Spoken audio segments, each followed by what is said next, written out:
a few observations by some literary scholars like Colin McGinn, what they have to say about literature and and the stories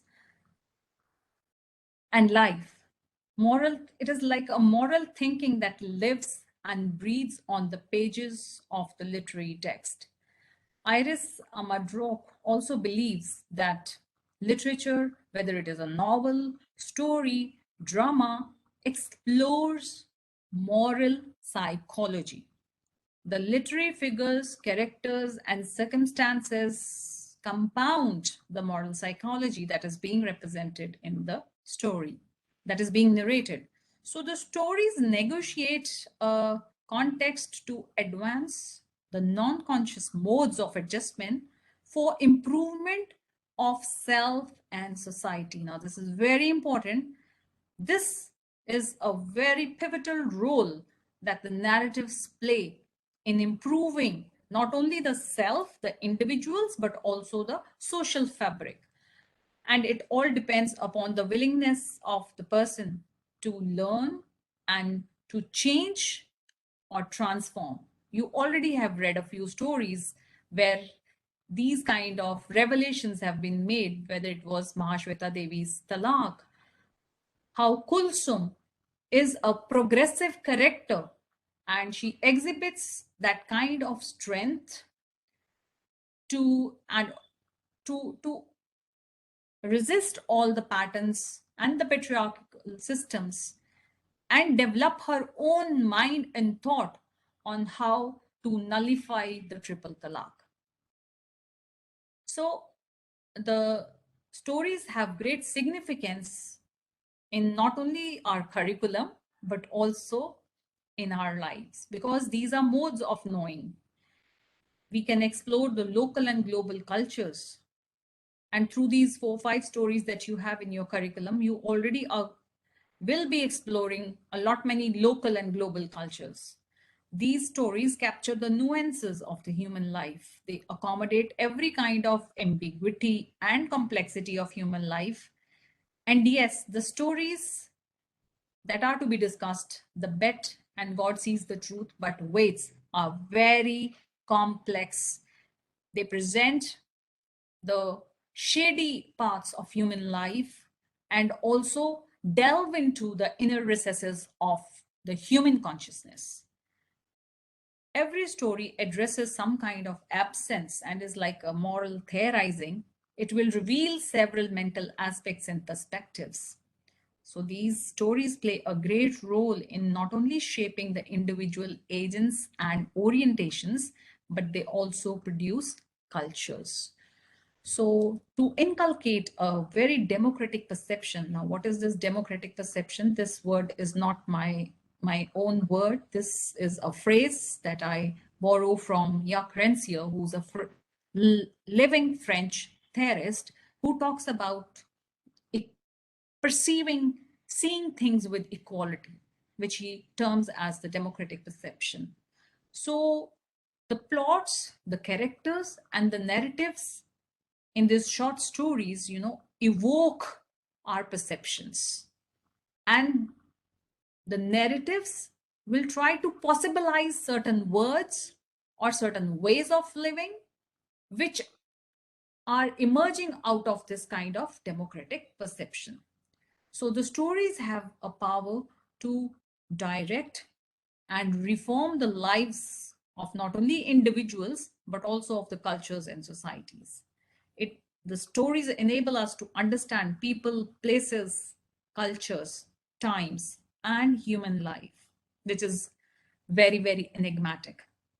These are also parameters on which you can ethically assess a particular culture, society, or a small unit, call it a family, right? So these stories not only enhance our ethical reasoning, but they also ignite our moral imagination and make us reflect on certain things that are very, very important. It is already known to you all that the literary works seek a reflective understanding of life. Fiction is not reading about a gossip, or it is not a gossip about the imaginary people, because the fictional works are coming from a reality, though there is a blend of reality and imagination, because the writer is arriving at a philosophy or a way of living by blending these two things, the fact and the fiction. Bernard Williams suggests that the ethicists use literature as an example or an illustration to support the philosophical claims. Sometimes philosophers find literature the most natural place for their philosophical case study.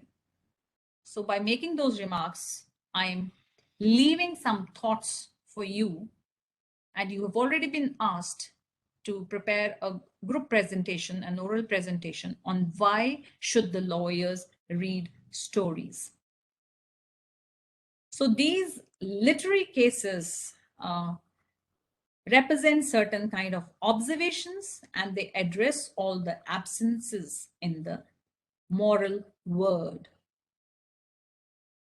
So the purpose of reading these texts is to gain insight and also to mold the individual behavior along with the societal behaviors. Fiction gives readers an access to individuality and the ethical side of life. The responsibility of the literary artist is not only to present life in a text, but represent something that becomes a way of learning and living. And this living is a meaningful living.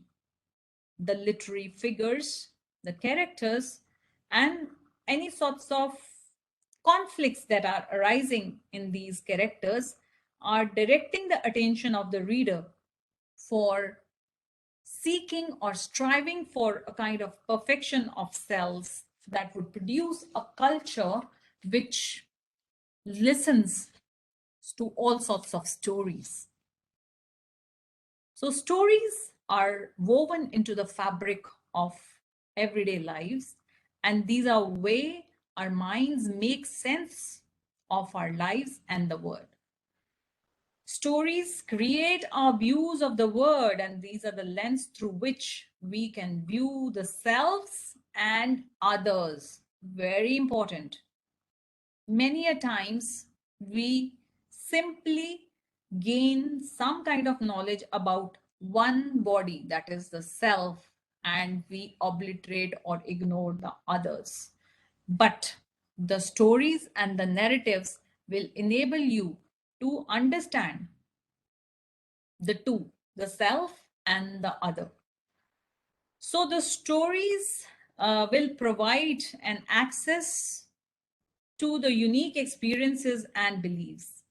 According to Harold Rosen, and that is a quotation that will come up sometime later, the stories are a way to move from the chaos of the daily life into an understanding. The narratives impose an order, a coherence on the stream of experiences, and make men reinvent themselves by capturing the nuances of the human life, accommodating all sorts of ambiguity and complexity. So these stories become a mode of knowing. And I have already spoken about how the stories are woven, the blend of fact and fancy always remains there. There can be different forms of stories, whether historical, dramatic, or didactic. I hope you understand the meaning of didactic. It means that it is not only for some kind of an entertainment, but it has some instructional value also.